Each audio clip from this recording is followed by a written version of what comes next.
ওকে, তাহলে এখন আমরা পলিমারকরণ বা পলিমারাইজেশন রিঅ্যাকশনটা দেখি। তো আমরা সমানুকরণটা দেখেছি। সমানুকরণ মানে হচ্ছে এক্ষেত্রে আণবিক সংকেতটা তাদের ভিন্ন। আণবিক সংকেতটা একই, গাঠনিক সংকেতটা হচ্ছে তাদের ভিন্ন হবে, তাদেরকে পরস্পরের সমানু এবং একটা সমাণু থেকে অপরটা সমাণু তৈরির যে প্রক্রিয়া, এটা হচ্ছে সমানুকরণ বিক্রিয়া। পলিমারকরণ বিক্রিয়ার অনেকবার পড়েছে এটা। পলিমারকরণ বিক্রিয়া কি আসলে? আমরা জানি অনেকগুলো মনোমার যখন একসাথে হয় তখন তারা বিক্রিয়া করে যেইটা তৈরি করবে ওটা হচ্ছে আমাদের পলিমার।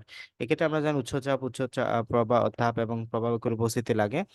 তো সংজ্ঞাটা বলবো এভাবে: প্রভাবক এবং উচ্চ চাপ এবং তাপের প্রভাবে যখন এক বা একাধিক যৌগের অসংখ্য ক্ষুদ্র ক্ষুদ্র অণু পরস্পরের সাথে যুক্ত হয়ে একটা বৃহদাকার অণু তৈরি করে তখন তাকে পলিমারকরণ বিক্রিয়া বলা হয়। তাহলে পলিমারকরণ বিক্রিয়া কাকে বলবা? যখন উচ্চ চাপ, তাপ, প্রভাবক, তাহলে এখানে প্রভাবক আছে, তাপমাত্রা আছে, চাপ আছে, এর একাধিক যৌগ, এইখানে ইথিলিনের অসংখ্য অণু আছে, ইথিলিনের অসংখ্য অণু যখন একসাথে হবে, ইথিনের অসংখ্য অণু যখন একসাথে হবে তখন একসাথে হয়ে বৃহদাকার অণু গঠন করবে। এখানে ইথিলিনের দ্বিতীয় বন্ধনটা ভাঙবে, ইথিলিনের দ্বিতীয় বন্ধনটা ভাঙবে, হ্যাঁ। দ্বিতীয় বন্ধনটা ভেঙে এদিকে একটা হাত খালি, ওইদিকে একটা হাত খালি, ওই কালি হাতে এভাবে আরেকটা ইথিলিনের এই হাতে একটা যুক্ত হয়ে একটা বন্ধন, এভাবে ইথিলিন একসাথে একসাথে যুক্ত হয়ে অনেকগুলা ইথিলিন একসাথে যুক্ত হয়ে আমাদের কি গঠন করবে? পলিথিন গঠন করবে। তো এটা হচ্ছে ক্ষুদ্র অণুটিকে বলা হচ্ছে মনোমার। যেই বিক্রিয়া অসংখ্য মনোমার থেকে একটা পলিমার উৎপন্ন হয় তাকে আমরা পলিমারকরণ বিক্রিয়া বলি। এক্ষেত্রে 1200 এটিএম চাপ, 200 ডিগ্রি সেলসিয়াস তাপমাত্রা, অক্সিজেন প্রভাবকের উপস্থিতি ইথিলিনের অসংখ্য অণু পরস্পরের সাথে যুক্ত হয়ে বৃহৎ পলিমার পলিথিন গঠন করে। এই বিক্রিয়া হচ্ছে ইথিলিনের পলিমারকরণ বিক্রিয়া।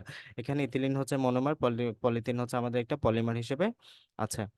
এরপর আসো বাস্তব ক্ষেত্রে আমাদের রাসায়নিক বিক্রিয়ার কিছু ফল। আমরা লোহাই মরিচা পড়াটা দেখি আমাদের বাস্তব জীবনে। এখানে আসলে আমাদের যে তোমার রাসায়নিক বিক্রিয়া এটার ইউজটা আমরা দেখি। এই ক্ষেত্রে আয়রন এবং হাফন অক্সিজেন পানি বিক্রিয়া করে আমাদের ফেরিক হাইড্রোক্সাইড গঠন করে।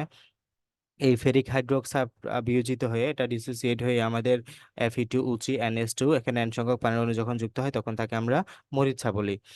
তো এখানে এন এর মানটা নির্দিষ্ট না, যে কোনো সংখ্যক পানি যুক্ত হইতে পারে, ঠিক আছে। তো এখানে আয়রন অক্সাইড আমাদের যে কোনো সংখ্যক পানির অণুর সাথে যখন যুক্ত হয় তখন আমরা তাকে বলবো মরিচা। মরিচার রাসায়নিক সংকেত তাহলে কি? Fe2O3 NH2O, ঠিক আছে। এরপর আসো অ্যালুমিনিয়াম এর ক্ষয় রোধ করতে পারবো কিভাবে? আমরা জানি লোহার তৈরি দ্রব্যাদি ছাড়া আমাদের জীবনে যে কপার, অ্যালুমিনিয়াম ইত্যাদি দ্রব্যাদি ব্যবহার করা হয়ে থাকে এগুলা বাতাসের সংস্পর্শে, অক্সিজেন সংস্পর্শে যখন আসে তখন ক্ষয়প্রাপ্ত হয়। তো এই ক্ষেত্রে আমাদের তাদের উপরে মূলত কপার অক্সাইড এবং অ্যালুমিনিয়াম অক্সাইডের আস্তরণ পড়ে যায় আর কি। কপার এবং অ্যালুমিনিয়ামের ক্ষেত্রে কপার অক্সাইড এবং অ্যালুমিনিয়ামের ক্ষেত্রে অ্যালুমিনিয়াম অক্সাইডের আস্তরণ পড়ে। পরবর্তীতে বাতাসের অক্সিজেনের উচ্চ আস্তরণ ভেদ করে আবার কপারের অ্যালুমিনিয়ামের সাথে আসতে পারে না, এর ফলে বিক্রিয়া সাধিত হয় না। তো কপার এবং অ্যালুমিনিয়ামের ক্ষয় সাধিত হয় না। মানে হচ্ছে কপার যখন দীর্ঘদিন বাতাস সংস্পর্শে রাখবা তখন এখানে আমাদের বাতাস সংস্পর্শে সেখানে কপার অক্সাইডের একটা আস্তরণ পড়বে। কপার অক্সাইড আস্তরণের কারণে এখানে নেক্সট বাতাস বা অক্সিজেন এখানে বায়ুর সংস্পর্শে পরবর্তী কপারে আসতে পারবে না, ফলে কপারের ক্ষয়টা সাধিত হবে না। তো এরপরে আসো পিঁপড়া বা মৌমাছির কামড়ে জ্বালা নিরাময়। আমাদের দাদু দাদিরা বলতো যখন তোমার পিঁপড়া বা মৌমাছি কামড় দিত ওখানে চুন লাগাই দিতে বলা হতো। তো এর কারণ কি? যখন আমাদের মৌমাছি হুল হুটায়, পিঁপড়া হুল হোটায় তখন সেখানে জ্বালা যন্ত্রণা হয়। এর কারণ হচ্ছে ক্ষতস্থানে তারা চুন, আমাদের এসিডিক যে এসিডিক হয়ে থাকে তাদের যে এখানে একটা কেমিক্যাল আমাদেরকে পুশ করে তারা হুলের মাধ্যমে, ওটা এসিডিক হয়ে থাকে। এসিডিকের জন্য মূলত আমাদের জ্বালা যন্ত্রণাগুলো হয়।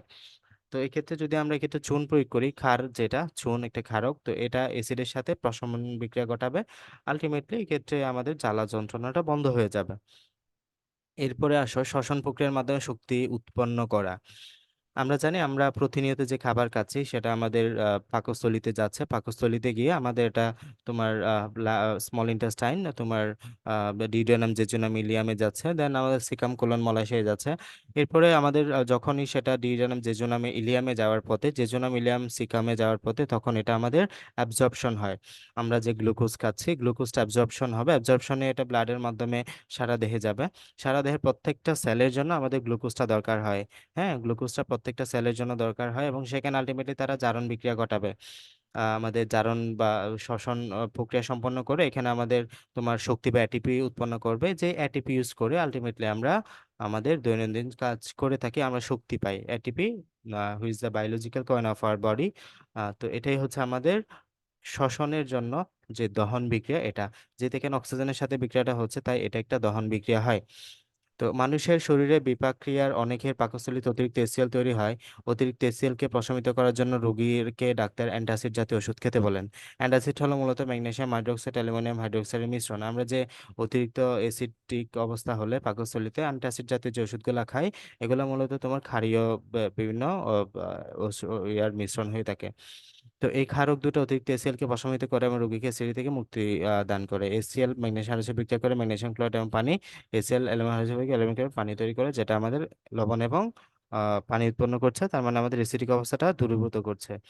এরপর জ্বালানি হিসেবে প্রাকৃতিক গ্যাস ব্যবহার, মিথেন আমাদের অক্সিজেনের সাথে বিক্রিয়া করে কার্বন ডাই অক্সাইড, পানি এবং তাপশক্তি উৎপন্ন করছে। এই তাপশক্তি ইউজ করে আমরা রান্না বান্না করি, আলটিমেটলি আমাদের জীবনে লাগছে এটা, এবং এটাই হচ্ছে আমাদের একটা দহন বিক্রিয়া। তাহলে এখানে আমরা তোমার দহন বিক্রিয়া, তারপর সংযোজন বিক্রিয়া, এগুলো সংযোজন বিক্রিয়া হইতে পারে, প্রশমন বিক্রিয়া, এরপরে অধঃক্ষেপণ বিক্রিয়া, তারপর হাইড্রেশন বিক্রিয়া, মোটামুটি সব বিক্রিয়ারই গুরুত্ব দেখলাম। তো এগুলা হচ্ছে আমাদের রাসায়নিক বিক্রিয়ার বাস্তবিক যে ইম্পর্টেন্স, এগুলা পরীক্ষা আসতে পারে। এভাবে একটু সামারি টেনে নিজে দেখে নিও।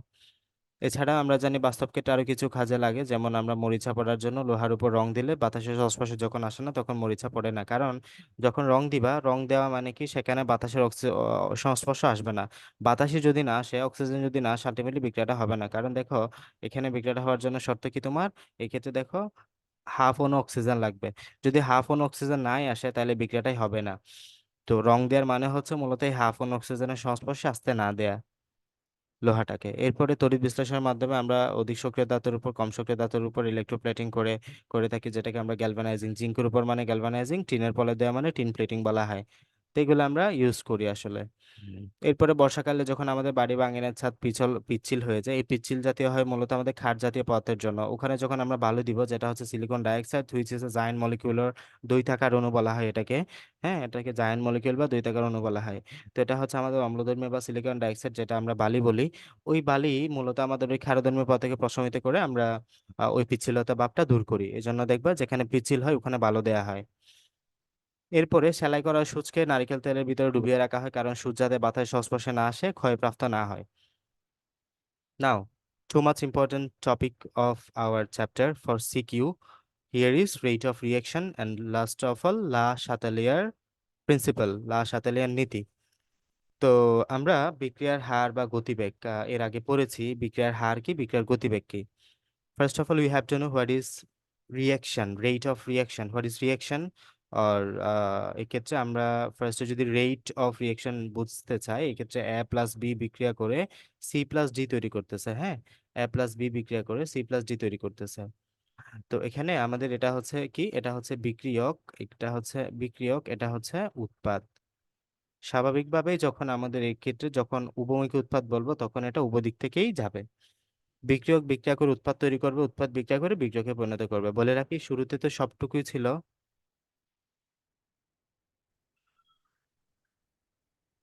তো এই জায়গায় আমরা জানি সবটুকুই একদম বিক্রিয়ার শুরুতে থাকবে, সবটুকুই বিক্রিয়ক, বিক্রিয়ার শুরুতে সবটুকুই বিক্রিয়ক থাকবে। এরপর আস্তে আস্তে আস্তে আস্তে উৎপাদ পরিণত হবে। তো বিক্রিয়ক উৎপাদে পরিণত হওয়ার হারকে বলা হচ্ছে সম্মুখমুখী বিক্রিয়ার হার। বিক্রিয়ক উৎপাদে পরিণত হওয়াকে বলা হচ্ছে সম্মুখমুখী বিক্রিয়া। উৎপাদ বিক্রিয়কে পরিণত হওয়ার যে বিক্রিয়া, এটাকে বলা হচ্ছে পশ্চাৎমুখী বিক্রিয়া। এবং প্রতি একক সময়ে যখন আমরা বিষয়টা বলবো, প্রতি একক সময়ে বিক্রিয়ক উৎপাদে পরিণত হওয়ার যে হার, ওটাকে বলা সম্মুখী বিক্রিয়ার হার। উৎপাদ বিক্রিয়কে পরিণত হওয়ার যে হার, সেটা হচ্ছে পশ্চাৎমুখী বিক্রিয়ার হার। তাহলে বিক্রিয়ক উৎপাদ সম্মুখমুখী, উৎপাদ বিক্রিয়ক পশ্চাৎমুখী। তো এটা হচ্ছে আমাদের বিক্রিয়ার হার বা রেট অফ রিয়াকশন। এটা আমাদের বুঝতে হবে যে সকল রাসায়নিক বিক্রিয়া বিক্রিয়ক পদার্থ উৎপাদে পরিণত হয়। আমরা জানি উভমুখী বিক্রিয়ায় উৎপাদও বিক্রিয়কে পরিণত হয়। একক সময়ে যে পরিমাণ বিক্রিয়ক উৎপাদে পরিণত হয় সেটাকে বিক্রিয়ার হার বলা হয়। একক সময়ে যতটুকু বিক্রিয়ক উৎপাদে পরিণত হয় সেটা হচ্ছে বিক্রিয়ার হার। আচ্ছা, তো এক্ষেত্রে আমাদের লা সাতেলিয়ান নীতি বা প্রিন্সিপাল, আমরা জানি উভমুখী বিক্রিয়ায় আমাদের বিষয়টা হয়। উভমুখী বিক্রিয়ায় দেখো, একদম শুরুর দিকে এ বিক্রিয়া করে সাপোজ বি উৎপন্ন করতেছে, এ বিক্রিয়া করে বি উৎপন্ন করতেছে, এবং এটা আমরা বলতেছি একটু বহুমুখী বিক্রিয়া। এবং দেখো, আমাদের বিক্রিয়া যখন একদম শুরু হচ্ছিল, সবটুকুই কে, সবটুকুই এ না, সবটুকুই এ। যখন বিক্রিয়া শুরু হচ্ছে, বিক্রিয়া একদম শুরুর দিকে, মানে সময় তখন জিরো, সময় আস্তে আস্তে বাড়বে, 1 সেকেন্ড, 2 সেকেন্ড, 3 সেকেন্ড, 4 সেকেন্ড, এভাবে সাপোজ আস্তে আস্তে বাড়বে। সময় যখন 0 সেকেন্ড, সবটুকুই কি বিক্রিয়ক, সবটুকুই কি বিক্রিয়ক। যখন আমাদের আস্তে আস্তে বিক্রিয়া বাড়বে তখন এই বিক্রিয়কটা কমতে থাকবে, বিক্রিয়ক উৎপাদে পরিণত হতে থাকবে এবং স্পন্টেনিয়াসলি আবার আমাদের উৎপাদটা বিক্রিয়কে পরিণত হওয়া শুরু করবে। ঠিক আছে? তাহলে এক্ষেত্রে দেখো, সময় যখন শূন্য, সময় যখন শূন্য, সম্মুখমুখী বিক্রিয়ার হার সর্বোচ্চ। এই যে আমরা বলতেছি সময়, তুমি যখন একদম শুরুর দিকে সময় যখন জিরো, ওই সময় সবটুকুই ছিল বিক্রিয়ক, সবটুকু যদি বিক্রিয়ক হয়, সম্মুখমুখী বিক্রিয়ার হারই হবে সর্বোচ্চ, পশ্চাৎমুখী বিক্রিয়ার হার হবে জিরো। দেখো, পশ্চাৎমুখী বিক্রিয়ার কার্ভটা কোথায়, একদম জিরোতে গিয়ে ঠেকে আছে। যেহেতু এই জায়গায় সম্মুখী বিক্রিয়ার হার সর্বোচ্চ, পশ্চাৎমুখী বিক্রিয়ার হার জিরো। সময়ের আবর্তনে সময় আস্তে আস্তে আস্তে আস্তে যাচ্ছে, এই জায়গায় সম্মুখী বিক্রিয়ার হারটা আস্তে আস্তে কমতেছে, কারণ বিক্রিয়ক আস্তে আস্তে কমতেছে, উৎপাদ আস্তে আস্তে বাড়তেছে। একই সাথে পশ্চাৎমুখী বিক্রিয়ার হারটা বাড়তে থাকবে। দেখো, পশ্চাৎমুখী বিক্রিয়ার হারটা আস্তে আস্তে উপরের দিকে উঠতেছে এবং এক সময় গিয়ে দেখা যাবে পশ্চাৎমুখী এবং সম্মুখমুখী বিক্রিয়ার হারটা সমান, এবং এই সময় আসলে এটা ফ্ল্যাট হয়ে চলতে থাকবে এবং এটাকে বলা হচ্ছে উভমুখী বিক্রিয়ার সাম্যাবস্থা। উভমুখী বিক্রিয়ার সাম্যাবস্থা। এই সময়টাতে তুমি বাহ্যিকভাবে দেখতে পারবা যে বিক্রিয়াটা আসলে হচ্ছেই না, আসলে বিক্রিয়াটা হচ্ছে, কিন্তু এই জায়গায় যতটুকু বিক্রিয়ক উৎপাদে পরিণত হচ্ছে, ঠিক ততটুকুই উৎপাদ সাথে সাথে বিক্রিয়কে পরিণত হয়ে যাচ্ছে। এই জন্য বাইরে থেকে খালি চোখে মনে হবে বিক্রিয়াটা যেন স্থির, আসলে না, এটা স্থির না, হচ্ছে বিক্রিয়াটা, তবে যতটুকু বিক্রিয়ক উৎপাদ হচ্ছে ঠিক ততটুকু উৎপাদ সাথে সাথে বিক্রিয়ক হয়ে যাচ্ছে। এটা হচ্ছে উভমুখী বিক্রিয়ার সাম্য অবস্থা। আমাদের লা সাতেলের নীতিটা খাটবে একমাত্র উভমুখী বিক্রিয়ার সাম্য অবস্থায় গিয়ে। এখন আসো আরেকটা বিষয় আমরা দেখি। সাপোজ ঘনমাত্রা যদি বলি, ঘনমাত্রা মানে বিক্রিয়ার শুরুতে সবটুকুই কে বিক্রিয়ক না। এই যে বিক্রিয়া যখন 0 সেকেন্ড, এই জায়গায় সময়, বিক্রিয়কের ঘনমাত্রা দেখো সব চাইতে বেশি, উৎপাদের ঘনমাত্রা সব চাইতে কম। যখন সময় আস্তে আস্তে যাচ্ছে, বিক্রিয়কের ঘনমাত্রা কমতেছে, উৎপাদের ঘনমাত্রা আস্তে আস্তে বাড়তেছে, এক সময় গিয়ে দুটা ফ্ল্যাট অবস্থায় চলে আসবে। এটাকে বলা হচ্ছে উভমুখী বিক্রিয়ার সাম্য অবস্থা। তো এই দুইটা গ্রাফ তোমরা আঁকবা পরীক্ষার হলে, যদি লাশ হাতে লিয়ে আসে আর কি। মানে খাতাটাকে যত বেশি তুমি অলংকরণ করতে পারবা, যত বেশি তুমি এটাকে আহ, সাজে সজ্জিত করতে পারবা, তত বেশি তোমার মার্কসটা আসবে। টিচার কখনোই তোমার চেহারা দেখে মার্ক দিবে না, তোমার স্টেটাস দেখে মার্ক দিবে না, তোমার খাতার স্টাইল, তোমার খাতার প্রেজেন্টেশন, উপস্থাপন, লেখার ধরন, এগুলা দেখে মার্ক দিবে। পরীক্ষার হলে যত সুন্দরভাবে একটা প্রশ্নকে প্রেজেন্টেট করতে পারবা, তত বেশি তোমার মার্ক বাড়বে। একজনে তোমার এখানে আনসার দিল তোমার লাশা তেলের নীতি বিস্তারিত বলো, সাপোজ এরকম একটা কোয়েশ্চেন আসলো, বা ব্যাখ্যা করো। তো একজনে জাস্ট বললো যে লাশা তেলের নীতির সংজ্ঞা দিয়ে কয়েকটা কথাবার্তা বলে দিল যে তাপমাত্রা কি হবে, ঘনমাত্রা কি হবে, আর এদিকে চাপের প্রভাব কি হবে। তুমি যদি লাশা তেলের নীতির আগে তুমি যদি উভমুখী বিক্রিয়াটা একটু বলো, উভমুখী বিক্রিয়ার সাম্য অবস্থায় আসো, এই গ্রাফ দুটো উল্লেখ করো, পেন্সিল দিয়ে আঁকো এই গ্রাফ দুটা, দেন উভমুখী বিক্রিয়ার সাম্য অবস্থায় লাসাতের নীতিটা কাটে এইটা উল্লেখ করে লাসাতের নীতি যদি লিখো, তারপর তাপের প্রভাব, ঘনমাত্রার প্রভাব, চাপের প্রভাব, এগুলো লিখো, তোমার মার্ক মোর দেন বাড়বে ওই মানুষটার চাইতে, যে মানুষটা শুধুমাত্র লাসাতেলের নীতি লিখে লাসাতেলের নীতিটা বর্ণনা করে দিছে। বোঝা গেছে? তো এই বিষয়টা একটু মাথায় রাখবা। মার্ক অতিরিক্ত পাইতে চাইলে তোমাকে অতিরিক্ত একটু খাটাখাটনি করতে হবে।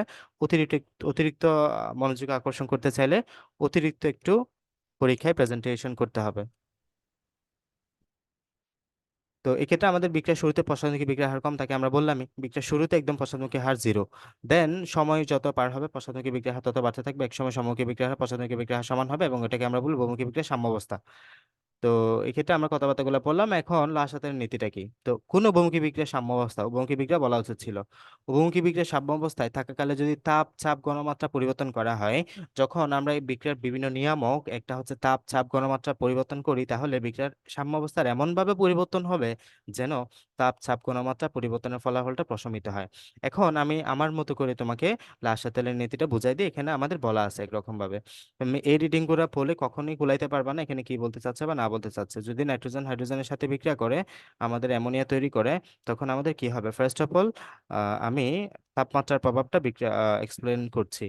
আমাদের তাপমাত্রার প্রভাব, তাপের প্রভাব কি হবে, তাপের প্রভাব কি হবে উভমুখী বিক্রিয়ার সাম্যাবস্থায়।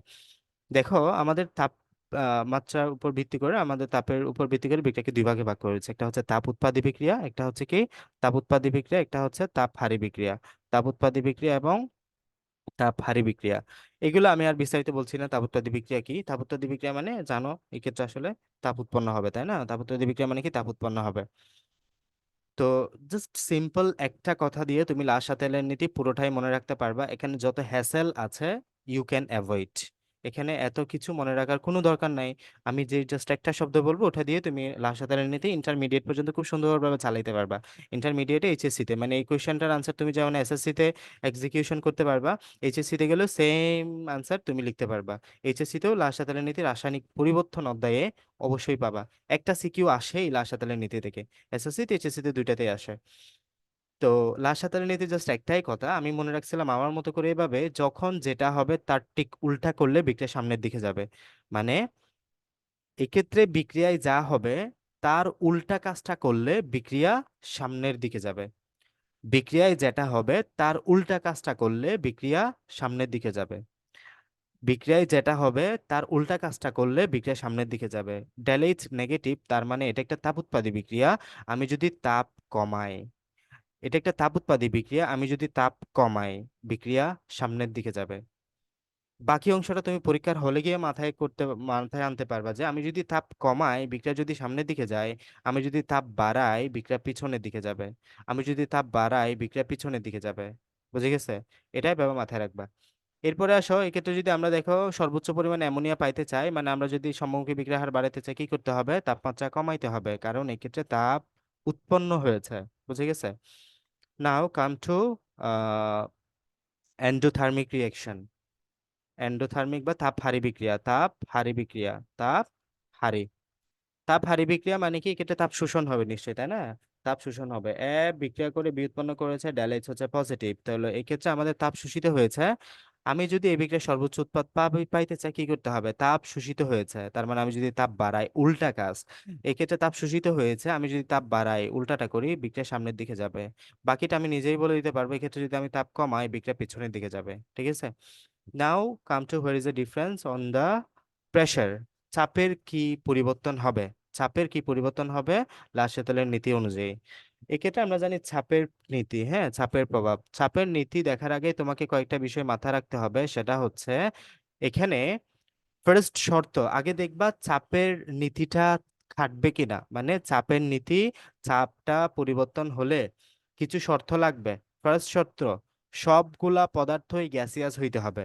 ফার্স্ট শর্ত, সবগুলাই পদার্থ গ্যাসিয়াস হইতে পারে। তোমাকে পরীক্ষায় এমন পেছানি পেছাইতে পারে যে মানে ছোট্ট করে এ জায়গায় দিয়ে দিবে এস, মানে বলে এবার তুমি চাপের প্রভাব ব্যাখ্যা করো। তুমি সুন্দরভাবে বলে দিলা চাপ কমাইলে বাড়বে, এদিকে হলে এদিকে যাবে, এদিকে হলে এদিকে যাবে, কত সুন্দর করে ব্যাখ্যা করলা। আলটিমেটলি তোমার অ্যান্সার জিরো। কারণ এ জায়গায় এস দিয়ে দিয়েছে, তার মানে এই জায়গায় চাপের প্রভাব কাটবেই না। তুমি আলোচনা করা তো দূরের থাক, এ জায়গায় চাপের প্রভাবটা কাটবেই না। তুমি সুন্দরভাবে লিখে দিবা যেহেতু শর্ত পূরণটা করে নাই, সবগুলাই গ্যাসিয়াস হয় নাই, তাই চাপের প্রভাব খাটবে না, তোমাকে ফুল মার্কস দিবে, আর আলোচনাই করতে হবে না। তাহলে ফার্স্ট শর্ত কি? সবগুলাই গ্যাসীয় পদার্থ হইতে হবে। সেকেন্ড শর্ত, মোল সংখ্যার পার্থক্য থাকতে হবে। এর আগে কিছু নাই মানে এক আছে, তার মানে এখানে মোল সংখ্যা এক, এখানে দুই আছে, তার মানে টোটাল বিক্রিয়কের মোল সংখ্যা তিন। এখানে কিছু নাই মানে এক আছে, এখানে কিছু নাই মানে এক আছে, টোটাল উৎপাদে মোল সংখ্যা দুই। তার মানে এই জায়গায় তিন, এই জায়গায় দুই। হ্যাঁ, বিক্রিয়কের এবং উৎপাদের মোল সংখ্যার পার্থক্য আছে, তার মানে এই জায়গায় চাপের প্রভাব খাটবে। এই দুটা শর্ত পূরণ করলে বুঝবা চাপের প্রভাব খাটবে। এখন কোন সময় কি হবে? যদি দেখো মূল সংখ্যা হ্রাস পাইছে, এখানে তিন ছিল এই জায়গায় দুই হয়ে গেছে, মূল সংখ্যা হ্রাস পাইলে তুমি চাপ বাড়াইলে বিক্রিয়া সামনের দিকে যাবে। আমি বলেছি বিক্রিয়া যখন যেটা হবে তার উল্টা কাজটা করলে বিক্রিয়া সামনের দিকে যাবে। তাহলে এই ক্ষেত্রে বিক্রিয়া মূল সংখ্যা হ্রাস পাইছে, তুমি যদি বাড়াও চাপ বিক্রিয়া সামনের দিকে যাবে, তার মানে চাপ কমাও বিক্রিয়া পিছনের দিকে যাবে। That's it. এরপরে যখন আমাদের মূল সংখ্যা হ্রাস পাবে, মূল সংখ্যা যদি বেশি হয়, মনে করো এদিকে মূল সংখ্যা 4 ছিল এদিকে 6 হয়ে গেছে, মূল সংখ্যা বৃদ্ধি পাইছে না? মূল সংখ্যা যদি বৃদ্ধি পায়, তুমি যদি কমাও চাপ বিক্রিয়া সামনের দিকে যাবে। বুঝে গেছে? এবার মাথায় রাখবা। Then where is the effect of concentration? গণমাত্রা কি পাবো? গণমাত্রা পাওয়াটা খুব ইজি। এক্ষেত্রে মনে রাখবা যে বিক্রয়কের গণমাত্রা বাড়ালে উৎপাদের দিকে বাড়বে, উৎপাদের গণমাত্রা বাড়ালে বিক্রয়কের দিকে বাড়বে। That's all of this chapter. কারো কোনো সমস্যা আছে?